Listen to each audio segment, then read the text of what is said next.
마음의 경영은 사람에게 있어도 말의 응답은 여호와께로부터 나오느니라.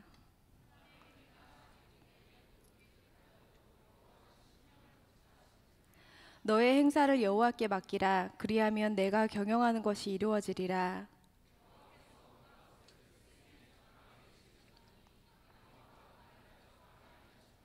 물은 마음이 교만한 자를 여호와께서 미워하시나니 피차 손을 잡을지라도 벌을 면하지 못하리라.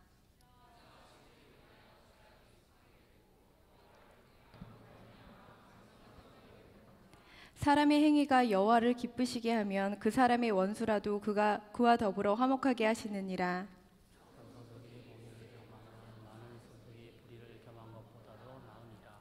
사람이 마음으로 자기의 길을 계획할지라도 그의 걸음을 인도하시는 이는 여호와시니라. 아멘. 귀한 찬양 감사합니다. 기도하시겠습니다. 사랑하는 하나님, 오늘도 하나님 앞에 나와 예배하고 찬양하고 기도할 수 있도록 허락해 주신 은혜 감사와 찬양과 영광 올려드립니다. 하나님을 사모하여 달려나온 하나님의 백성들 주여 기억하여 주셔서 한 사람 한 사람 문제는 해결되게 도와주시고 하늘문을 활짝 여시고 하나님의 은혜가 이 시간 마음과 영혼의 깊은 곳에 내려지게 도와주시옵소서. 하나님이 예배를 섬기는 손길들이 있습니다. 찬양팀으로, 찬양대원으로, 헌금위원으로, 안내팀으로, 방송실에서 여러 모습으로 이 공동체 예배를 섬기는 손길들을 기억해 주시고 하나님 예배 가운데 남다른 은혜가 그들의 심령 가운데 임하게 도와주시옵소서. 주님의 명령에 순종하는 삶을 사는 셀 리더들과 엘더들을 위해서도 기도합니다. 하나님, 이 섬김의 수고가 헛되지 않아 하나님의 교회가 일어서게 도와주시고 그들이 드리는 기도가 연락되게 도와주시며 은혜의 강물이 삶과 인생 가운데 뿜어지게 도와주시옵소서. 이 시간 여러 가지 사정으로 휴대폰으로 인터넷으로 예배드리는 성도님들의 아들과 딸들, 우리의 형제 자매들을 위해서도 기도합니다. 하나님, 해외에 있든지 지방에 있든지 군에 있든지 병상에 있든지 하나님께서 눈동자처럼 보호해 주십시오. 그리고 생명의 싸기로 쌓아놔 주셨다가 함께 이 자리에서 예배드리는 날이 속히 올 수 있도록 은혜를 베풀어 주시옵소서. 하나님 앞에 예물 드린 손길을 기억해 주시고 주 앞에 드림으로 받는 법을 배우게 도와주시며 아버지 하나님, 우리의 셀 교회들 VIP들 마음과 마음문을 열어주셔서 다 이 가을에 주님 앞에 돌아오게 도와주시옵소서. 오늘도 하나님 말씀을 붙들고 섰습니다. 아버지요, 하나님의 말씀은 이 말씀 자체가 능력이 있어서 이 말씀을 읽고 묵상하고 선언하고 선포하면 이 말씀이 과연 우리의 마음과 영혼을 변화시킴을 보여주시옵소서. 예수 그리스도의 이름으로 사모하며 기도하옵나이다. 우리 옆 뒤자우로 같이 한번 인사하시겠습니다. 이렇게 인사하시지 않겠습니까? 오늘도 기적은 일어납니다.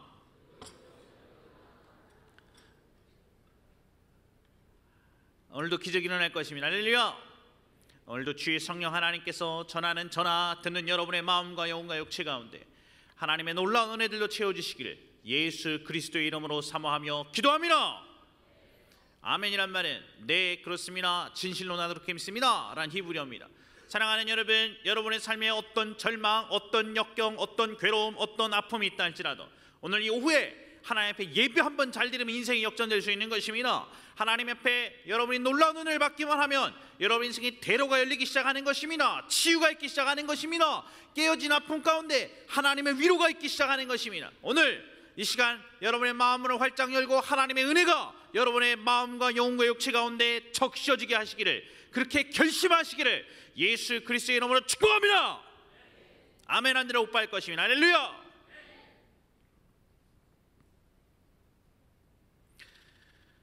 가끔 어떤 책은 이 책의 내용이 너무너무 좋아서 야, 이거는 책꽂이에 나 혼자만 놓아두고 지구상의 딴 사람들은 아무도 안 읽었으면 좋겠다, 그렇게 생각할 정도로 소중하게 생각되는 책이 있습니다.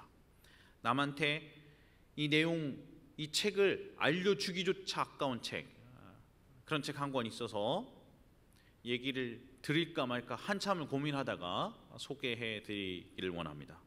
슬라이드 2번 볼까요? 우리 한홍 목사님이 쓰신 순간을 위해 평생을 준비한다 라는 책인데요, 이제 막 새내기 되신 분들, 그리고 사회 초년생으로 발 딛는 분들, 20대 30대 때 여러분 우리의 삶에 정말 중요한 결혼과 진로의 인도를 받는 이 주제에 있어서 이 책보다 좋은 책은 없다고 생각합니다. 솔직히 이런 식으로 책을 소개하는 것 자체가 굉장히 안타깝습니다. 엄청 아깝습니다. 이런 질문 안 가져보셨습니까? 공부는 죽어라고 하고 공부는 죽어라고 안 하고 시험 때 하나님께 기도하면 하나님이 다 응답하시나? 연애하고 결혼, 직장의 영역에서 하나님의 영역은 어디고 나의 영역은 어디까지인가? 하나님이 다 결정하신 것 그거 알려달라고 구해야 되나? 아니면 내가 최선을 다해서 결정을 하면 하나님이 오케이 해주시는 것일까? 뭐 이런 것들이죠. 여러분, 이 중요한 질문들에 이 책이 잘 대답을 해주고 있습니다.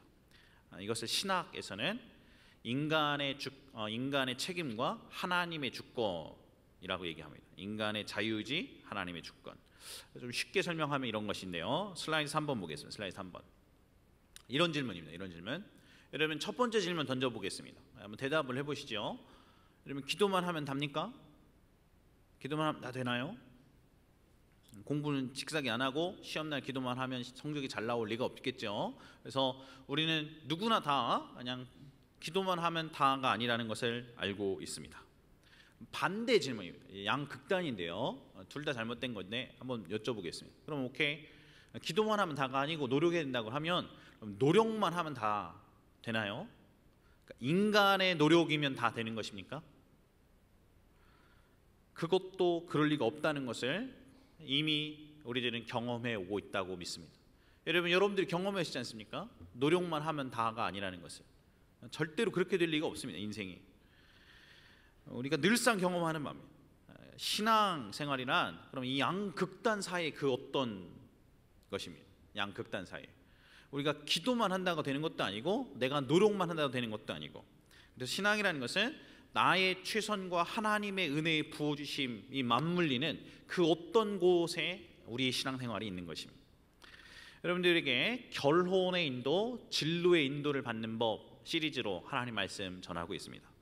오늘 결혼의 인도, 진로의 인도를 받는 법 세 번째 시간에는 우리 잠언 16장의 말씀을 통해서 우리가 어떻게 하나님의 교훈을 얻을 수 있는지 세 가지로 살펴보기를 원합니다. 첫 번째, 결혼과 진로에서 하나님의 인도를 받는 법에서 우리가 알아야 될 첫 번째 교훈, 그것은 내가 할 일과 하나님의 도움을 헷갈리지 말라는 것입니다. 따라서 하시지 않겠습니까? 내가 할 일과 하나님의 도움을 헷갈리지 말라. 여러분, 잠언 16장 1절, 오늘 본문의 첫 번째 절인데요. 앞에 보시 같이 한번 읽어보시지 않겠습니까? 1절입니다. 1절. 시작.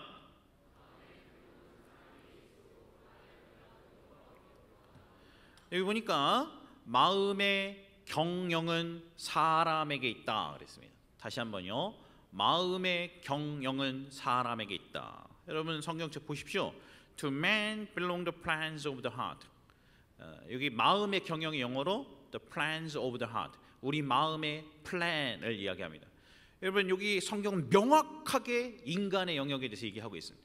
플랜을 하는 것, 계획을 세우는 것, 꿈을 꾸는 것, 비전을 갖는 것, 소망을 갖는 것은 사람에게 속한 것이다 그랬어요. To man belong the plan of the heart. 마음의 계획함, 마음의 소원함, 마음의 꿈꿈, 그리고 그 디테일한 계획들, 그것은 사람에게 속한 것이고 하나님이 말의 응답을 주시는 것이다. 여러분 하나님이 다 해주시는 것이 아닙니다. 하나님이 여러분들에게 짜자자잔 하고 모든 것을 한순간에 다 해결해 주시는 것이 아니고 하나님은 여러분이 해야 될 영역을 정해 놓으셨습니다. 첫 시간에 얘기했던 것처럼 하나님은 내비게이션 기계처럼 여러분에게 모든 부분에서 디테일하게 이렇게 왼쪽 오른쪽 앞 유턴 이렇게 얘기해 주시지를 않으십니다. 하나님은 멘토링을 해주시는 분이시죠. 멘토링을. 하나님 너무 외로워요. 하나님 나의 기도를 들어주세요. 그러면 뿅 하고 배우자가 나타난다. 그런 건 없습니다. 여러분 그렇게 될 리가 없습니다. 결혼이라는 것은 인격과 인격이 만나는 것입니다. 그러니까 무슨 플라모델 선물하듯이 짠 하고 그 사람한테 준비된 것이 나타난다. 거짓말입니다. 그렇게 하나님은 역사하시지 않으실 것입니다. 여러분은 하나님의 인도하심 가운데 한 인격을 만날 것입니다. 한 사람을. 그래서 인격입니다. 그리고 이 인격과 사랑하는 법을 배우려면 시간, 정성, 노력이 필요합니다. 다시 한번 여러분이 기도를 하면 외롭습니다. 애인 주세요. 그럼 짠 하고 나타난다. 그럴 리가 없습니다. 하나님 결혼하게 해주세요. 그럼 짠 하고 결혼된다. 그렇게는 절대로 하나님 응답하지 않으실 것입니다. 하나님은 램프의 지니가 아닙니다. 하나님 여러분을 멘토링하는 분이시지 램프의 지니처럼 여러분의 소원에 즉각적인 열매를 주시는 분이 아니십니다. 여러분은 한 사람을 사랑하는 방법을 배우기 위해서 시간, 정성, 노력을 지불해야 합니다. 이것은 직장과 진로의 인도에서도 마찬가지인데요. 이걸 결정적으로 여러분들에게 알기 쉽게 설명하는 성경의 중요한 본문이 있습니다. 이런 거는 적어놓고 외우십시오. 신명기 32장 10절 말씀입니다. 신명기 32장 10절 앞에 보고 이 중요한 본문 같이 한번 읽어보겠습니다. 10절, 11절, 12절인데요. 여러분이 한 절, 제가 한 절 읽겠습니다. 시작.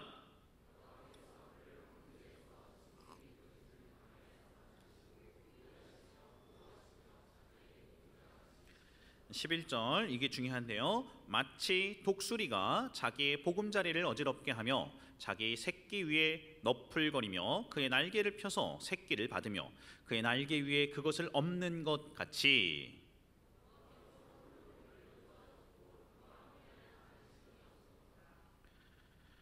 like an eagle 독수리와 같이. 여러분 11절 말씀 다시 한번 볼게요. 11절 말씀 11절 마치 독수리가 like an eagle 독수리같이 독수리가 어떻게 하듯이 보금자리를 어지럽게 하여 새끼 위에 너풀거리며 그의 날개를 펴서 새끼를 받으며 그의 날개 위에 그것을 엎는 것 같이.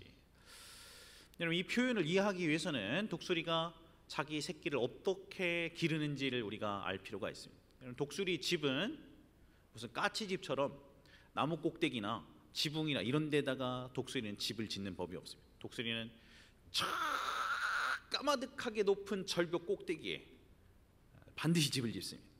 독수리만 그렇습니다. 다른 날쌘들 비둘기 이런 애들은 그냥 이렇게 동네에다가 집 짓는데 나무 꼭대기에다 집 짓고 까치는 그런데 독수리만은 가장 높은 깎아지는 듯한 절벽 그 사이 꼭대기에다가 집을 짓습니다. 거기에 보금자리를 꾸밉니다. 네스트죠, 네스트. 둥지.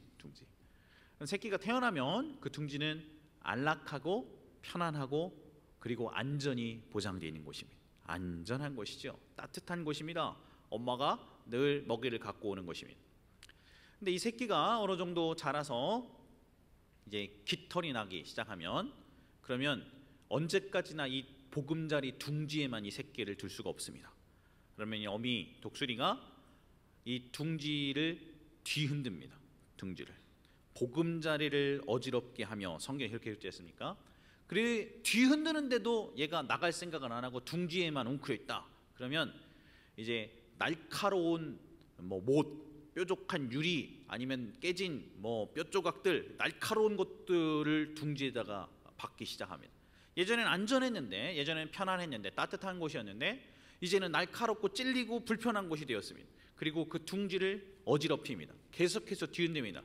그래서 이 새끼 독수리가 둥지 바깥으로 떨어져 버리게 만듭니다. 추락하죠. 저 깎아지는 듯한 절벽 꼭대기에서 새끼가 안 떨어지려고 바락바락 하다가 어미가 뒤흔들어서 팍 떨어지면 추락하는 순간 이 새끼가 죽을 힘을 다해서 날개짓을 합니다. 근데 아직은 연약하니까 잘 못 날죠. 미친 듯이 날개짓을 합니다. 깎아지라는 곳에 떨어져. 그러면 날개짓을 하는 동안에 쭉 내려오면 어미가 단 한 번의 실수도 없이 쏘살같이 하강해서 쭉 내려가서 땅에 부딪히기 전에 새끼를 그 날개로 업어서 다시 날아오릅니다. 그리고 둥지로 데려다 놨어요. 그리고 또 어느 시점이 지나면 다시 뒤흔들고 추락시키고 죽을 힘을 다해서 날개짓을 합니다. 그러면 어미가 보고 있다가 쏘살같이 내려와서 날개로 새끼 독수리를 받아서 다시 올라갑니다. 그것이 방금 읽었던 성경 본문입니다. 11절 다시 한번 볼까요? 신명기 32장 11절 12절 말씀 읽어보겠습니다. 시작.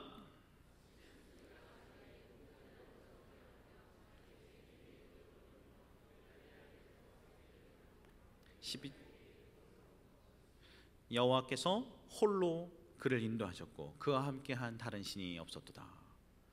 여러분, 어미 독수리가 새끼 독수리를 죽이려고 둥지 밖으로 밀어낸 것일까요? 왜 둥지에서 떨어뜨리게 한 것입니까? 날아오르는 법을 배우게 하기 위해서 그렇습니다. 날아오르는 법을 배우게 하기 위해서. 하나님께 하나님 제 입에 감이 톡 하고 떨어지게 도와주세요 이렇게 기도하면 하나님이 응답해 주시지 않습니다. 열매가 여러분의 입에 떨어질 때까지 여러분은 씨앗을 심고 물을 주고 그리고 나무가 자라면 솎아주고 가지치기 하고 벌레를 잡고 약을 치고 그리고 열매가 맺기 시작하면 그 열매를 종이로 싸고 다시 열매가 다 익으면 그것을 따서 씻고 깎아서 입에 먹는 이 모든 전 과정을 배우셔야만 할 것입니다. 이 전 과정의 순간순간에 하나님의 인도와 도움을 구하는 것, 그것이 신앙입니다. 여러분, 한 걸음 한 걸음 하나님의 도움을 간구하면서 최선을 다하는 것입니다. 최선을 다하는 것. 하나님은 결코 여러분에게 결혼과 진로에 있어서 열매만 딸랑 주시지 않을 것입니다. 우리 하나님 그런 분이 아니십니다. 왜 그러십니까? 하나님은 여러분이 죽을 힘을 다해서 날개짓하는 법을 배우게 하시기 위해서입니다. 한번 따라서 하시겠습니다. 하나님은 내가 날개짓하는 법을 배우길 원하신다. 다시 한번. 하나님은 내가 날개짓하는 법을 배우길 원하신다. 여러분이 기억해야 될 중요한 사실이 여기에 있어요. 그리고 여러분이 날개짓하면서 추락하는 동안 그리고 여러분이 날아오르는 방법을 배우는 그 전 과정의 동안 하나님은 뒷짐지고서 그냥 방관하고 보고 계시는 분이 아니고 하나님은 독수리 어미의 눈과 같이 지켜보시다가 여러분을 구해주시고 넘어지면 일으켜주시고 상처나면 싸매주시고 그리고 여러분을 단련시키시고 훈련시키셔서 마침내 날아오르는 또 한 마리의 독수리가 되게 하시는 분이십니다.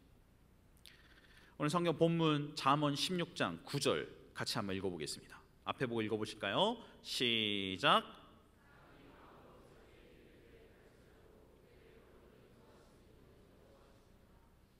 사람이 마음으로 자기의 길을 계획할지라도 그 걸음을 인도하신 분은 여호와시니라.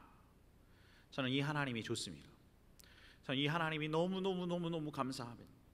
예수님을 안 믿는 사람들은 무슨 수로 날갯짓을 하는 법을 배우는지 저는 잘 모르겠습니다. 그래서 이 사회는, 이 세상은 그렇게 많은 깨어진 관계, 이혼, 상처와 아픔으로 얼룩져 있는지도 모르겠습니다. 하나님만이 여러분이 진정으로 날아오르게 가르쳐 주시는 분이십니다.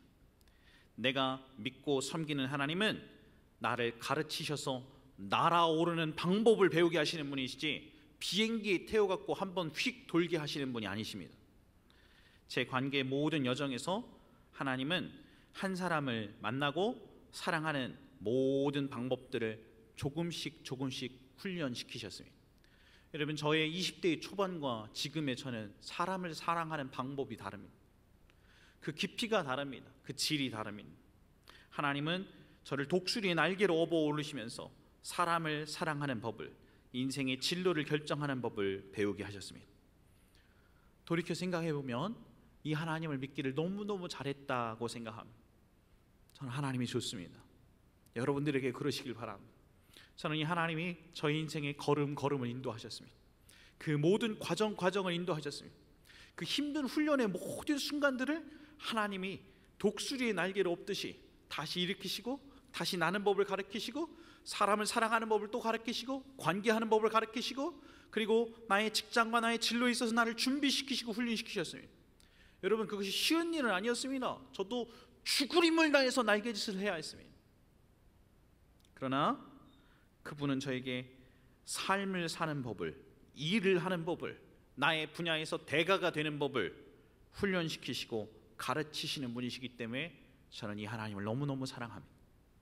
사랑하는 여러분, 오늘 여러분들에게도 이 하나님을 만나는 은혜가 있기를 예수 그리스도의 이름으로 축복합니다.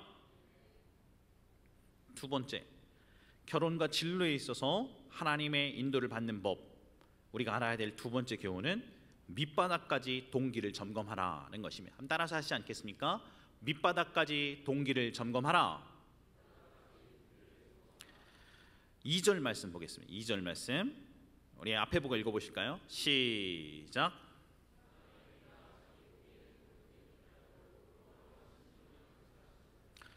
너무 좋은 표현이라 영어로 적어왔습니다. 영어로.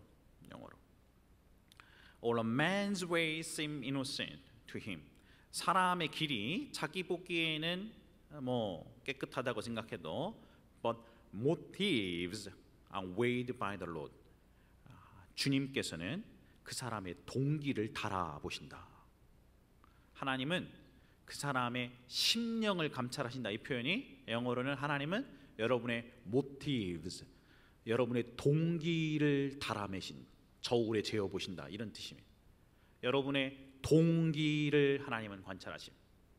여러분이 해야 할 일은 플랜을 세우는 것이고 노력하는 것이라고 그랬습니다. 근데 여러분이 세우는 플랜, 여러분이 세웠던 꿈, 여러분이 세웠던 계획 가운데 하나님은 뭐를 보시기를 원하시냐면 여러분의 동기를 보시기를 원하십니다. 동기를, 모티브를. 여러분, 저는 굉장히 많은 곳에서 창업 예배를 인도해 보았습니다.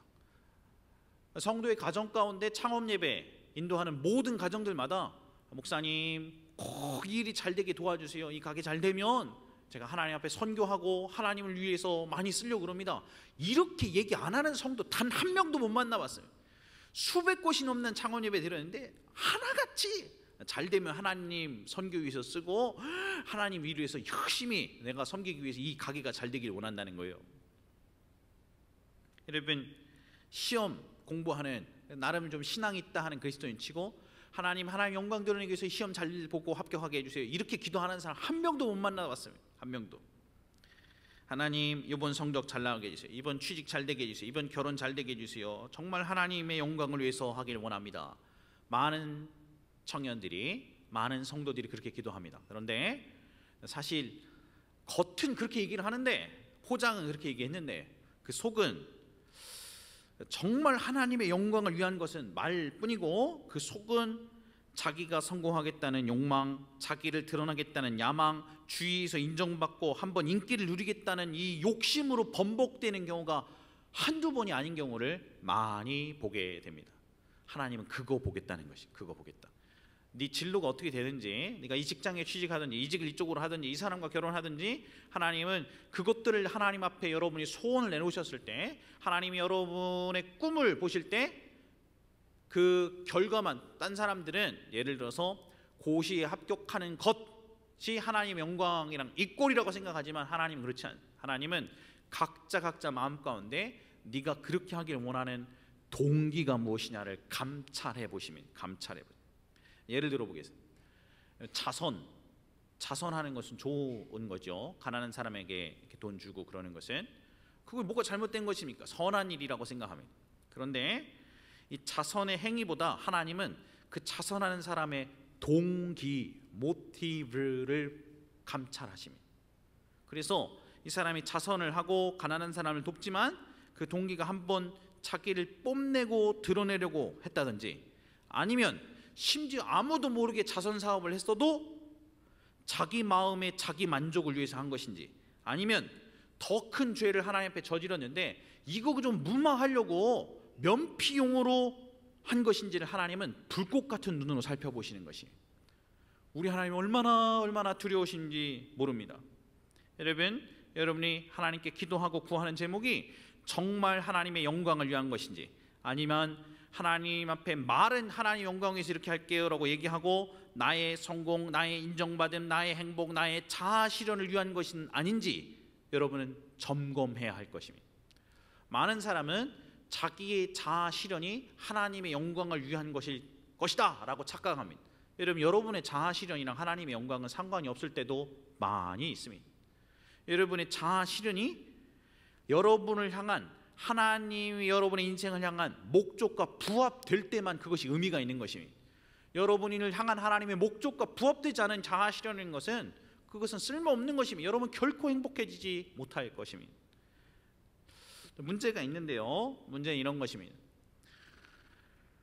이게 하나님의 영광을 위해서 처음 시작을 한 건데, 처음에는 시작은 그러고서 점검도 하고 그래서 정말 하나님 영광에서 해야지 이렇게 생각했는데, 갔다가 보면 정신이 없어가지고 하나님의 영광을 위해서 시작했는데 나중에는 내 성공을 위해 노력하는 것만 남는 것 같고, 또 다시 또 하나님 영광을 했다가 또 이렇게 하고 이렇게 왔다 갔다 할 때가 많다 말이죠. 그것이 우리 인간의 문제입니다. 저와 여러분의 문제가 이거 아니겠습니까? 그래서 기도라는 것은 끊임없이 동기를 점검하는 전 과정을 일컫는 것입니다. 그래서 기도하는 것입니다. 그래서 여러분 한 번 딱 하고 기도 딱 하고 오케이 난 요거 요 직업 하나님 나에게 꿈을 주셨어 그리고 쭉 간다, 그런 사람은 없습니다. 여러분은 그 걸음걸음 한 걸음 한 걸음을 내디디면서 끊임없이 점검해, 끊임없이 자기를 돌아보고 돌아보고 돌아보고 돌아보고 또 돌아봐야 돼요. 밑바닥까지 가슴에서 속에서 쓴물 나올 때까지 하나님 앞에 동기를 점검받으셔야 돼요. 그 하나님의 불꽃 같은 눈앞에 너 정말이냐? 너 정말이냐? 나의 영광을 위해서 이 길을 걷고 있는 것이, 너를 향한 나의 인생의 계획과 목적을 위해서 이 길을 걷고 있는 것이, 아니면 너 자신의 성공을 위해서 갖고 있는 것이, 끊임없이 물어봐야 돼. 끊임없이 점검하고 점검하고 점검하는 것입니다. 잠언 17장 3절 말씀 앞에 같이 한번 읽어보겠습니다. 시작.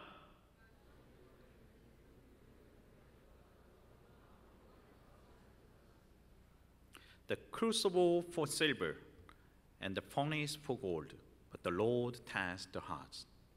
도가니는 은을, 풀무에 불은 금을 연단하지만 여호와 하나님은 마음을 테스트하시는 분이시다. 하나님은 열매만큼이나 열매의 과정을 중요시하십니다. 그래서 여러분의 여정에 중요한 결정의 순간들마다 하나님이 여러분을 연단하시는 것은 딱 한 가지입니다. 여러분의 마음입니다. 여러분의 마음. 여러분의 마음이 정금처럼 나오면 패스하는 것입니다. 그러면 길이 열립니다. 불로 넣어보면 진짜인지 아닌지 압니다. 말을 하나님의 영광으로 하게 돼. 그러니 하나님은 그런 거 속지 않으십니다. 하나님이 어떤 분이신데, 여러분 사람은 그렇게 속일 수 있어도 목사님한테 이렇게 얘기하고 아니면 주변의 엘더한테 이렇게 얘기하고 내가 좋아하는 또 다른 교회 다니는 어떤 자매한테 얘기하고 오빠한테 이렇게 얘기하고 이렇게 신앙 좋은 척 할 수 있지만 하나님한테는 그런 거 안 통하면 하나님이 어떤 분이신데 그걸 속입니까? 심지어 나도 나를 속일 때도 있어요. 말로 이렇게 하면서. 하나님은 불 속에다가 내 마음을 확 태워버리십니다. 여러분 뜨거운 풀무 속에 들어가 보면 이 금이 겉보기에는 괜찮은 것 같아도 이게 99.99 순금인지 아닌지 나오는 것입니다. 그러면 그때 이 풀무불 가운데 금에 섞여 있는 불순물은 날아가고 정금만 남는 것입니다. 퓨어한 정금만, 순금이 나오는 것이에요. 순금이. 그래서 하나님은 때로 우리 인생을 불과 같은 연단으로, 고난으로, 힘듦으로 몰아넣으십니다. 우리 마음의 동기가 정말 정금처럼 나오는지를 확인하시려고. 목사님, 전 언제 결혼하나요? 여러분의 마음이 결혼에 합당하게 정금같이 연단된 마음으로 준비되었을 때 하나님 여러분의 결혼의 문을 여십니다. 목사님, 저는 어떻게 진로에 대한 하나님의 음성을 듣나요? 여러분의 마음이 그 진로를 걷기에 합당한 정금같이 연단된 그 순결한 마음으로 준비되었을 때 하나님 여러분의 진로의 길을 이렇게 여십니다. 여러분의 마음이 준비되면 정금처럼, 하나님은 선물처럼 여러분의 인생에 꼭 맞는 배우자를 만나게 하시고 결혼의 과정들을 여십니다. 그리고 하나님은 선물처럼 여러분의 인생의 패스를 그으십니다. 진로를 이끄십니다. 이러한 은혜 여러분도 경험하셨으면 좋겠습니다. 저 인생의 한 걸음 한 걸음을 하나님은 이 말씀을 이끄셨습니다.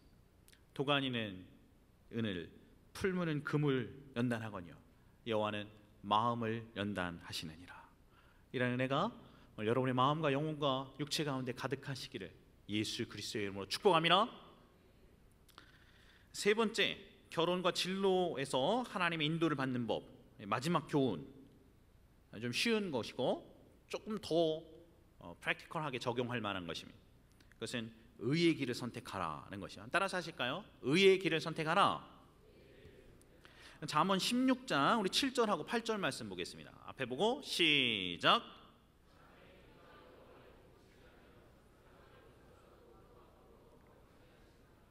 8절.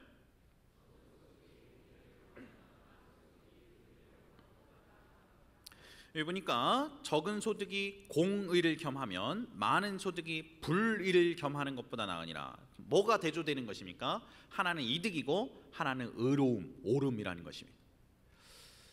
이 세상은 이득에 따라서 움직여집니다.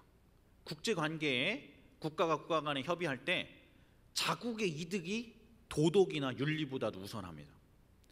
회사는 이윤 추구가 최고의 목적입니다. 굳이 미생의 한 구절을 응용하지 않더라도 여러분 대기업들은 마른 걸레 비틀어서 쥐어짜갖고 마지막 한 방울 나올 때까지 비틀어 쥐어짜. 공동체성도 함께함도 상도덕도 예의도 인륜도 이득을 추구하는 이 세상의 가치 앞에서는 사라지고 무너져 버립니다. 그래서 이렇게 세상이 빡빡하죠. 그런데 오늘 성경에 보니까 16장 8절에 뭐라고 그랬냐면 이득, 소득을 쫓기보다 의로움, 옳음을 쫓아서 살라, 그렇게 권고해 주셨습니다. 이 마지막 교훈, 이 세 번째는 여러분이 실제로 결혼과 진로에 있어서 이제 선택을 하는 순간에 좀 구체적으로 도움이 될 만한 내용입니다. 이걸 좀 가슴에 새기면서 한번 결정해 보셨으면 좋겠습니다. 여러분 기왕 선택할 때 하나님의 이 말씀을 기억하십시오. 이직의 순간에 여러분 정말 중요한 결정의 순간에 이 말씀을 기억하십시오. 이득보다 의로움을 쫓으라. 내게 이득이냐 아니냐 보다 내게 이것이 옳은 일이냐 아니냐를 기억하시길 바랍니다.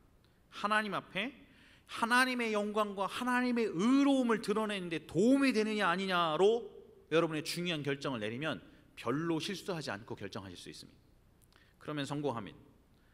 올바른 일을 선택하시길 바랍니다. 결혼에 있어서 이 사람이 돈을 많이 갖다 줄 사람이냐 아니냐, 내 인생을 편하게 해줄 사람이냐 아니냐로 A냐 B냐 둘 중에 하나를 선택하면 여러분 행복하지 못할 것입니다. 그러면 안 됩니다. 저는 너무너무 많은 가정을 신방해 왔고 상담해 왔습니다. 여러분 이 사람과 함께 살면 하나님의 의를 드러낼 수 있는 사람이냐 아니냐의 가치로 판단하십시오. 돈 많냐 적냐 이걸로 판단하지 말고 여러분이 직장과 진로를 결정할 때도 마찬가지입니다. 내가 편하게 할 수 있느냐, 그리고 이게 나한테 이득이 되고 돈 많이 버느냐로 직장과 진로를 언제나 그 기준으로 선택하지 말고 내가 이 일을 하면 가치 있는 인생을 살 수 있고 하나님의 의로움을 드러낼 수 있는 길인가를 보고 그 길을 걸으십시오. 그렇게 선택하십시오. 그러면 결코 망하지 않습니다.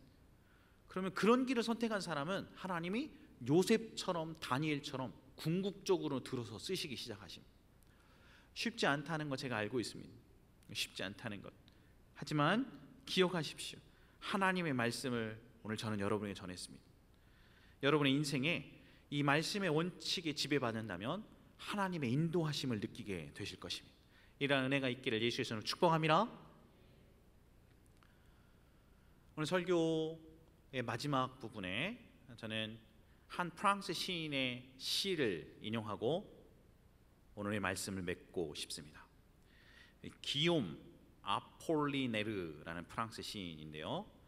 기욤 아폴리네르라는 프랑스 시인이 Come to the Edge라는 유명한 시를 썼습니다. Come to the Edge.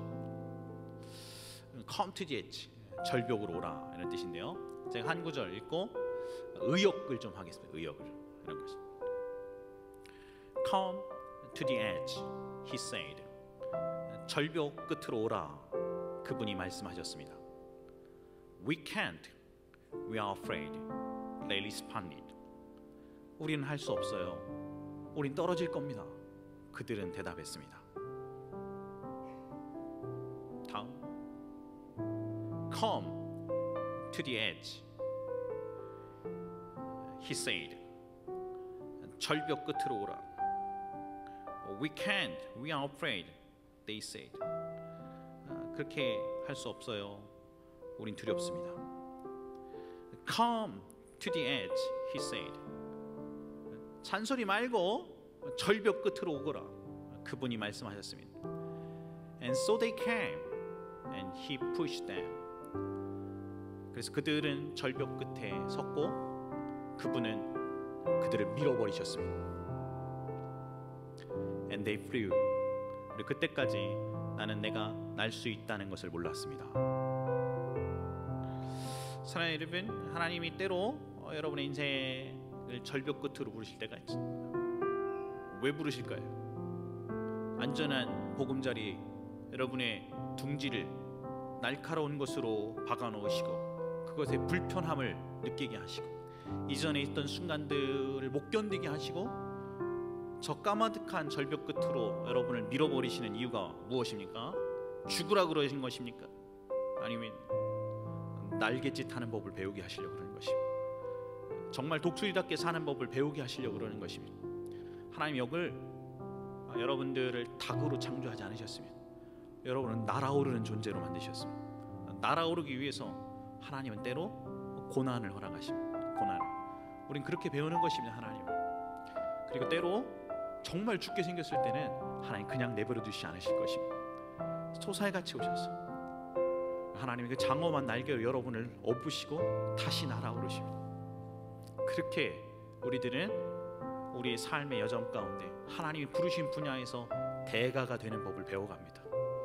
그렇게 우리들은 한 사람을 만나고 그 사람과 관계하고 그 사람을 사랑하는 법을 배우게 됩니다.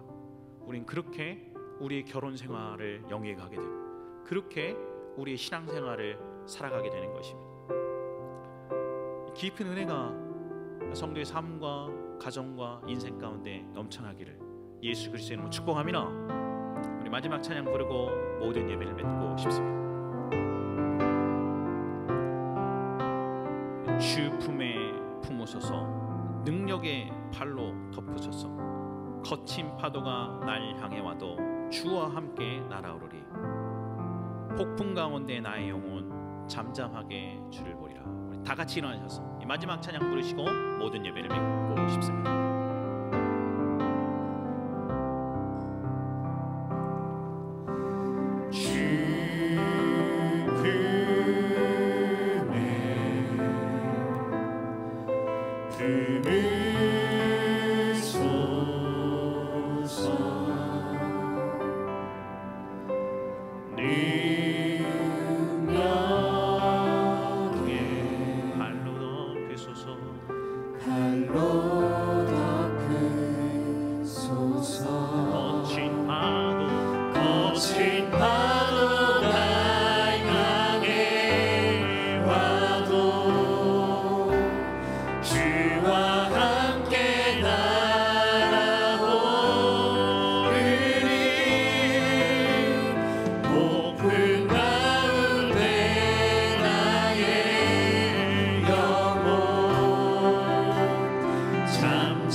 말씀을 내가 들었나이다. 이 말씀이 내 삶에 적용되길 원합니다. 우리 예수여 세 번 부르고 같이 한번 2분간만 기도하겠습니다.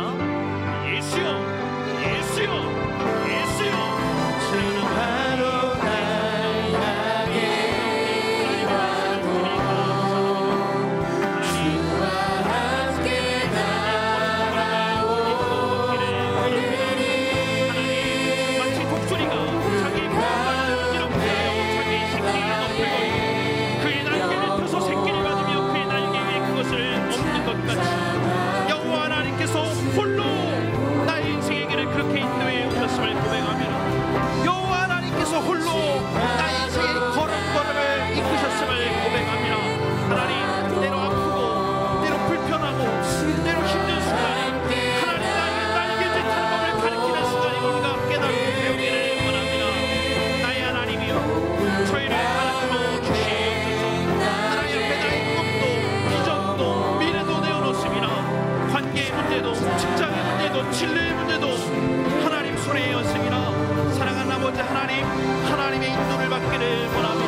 아버지 하나님, 하나님의 말씀은 틀림이 없음을 우리가 깨닫습니다.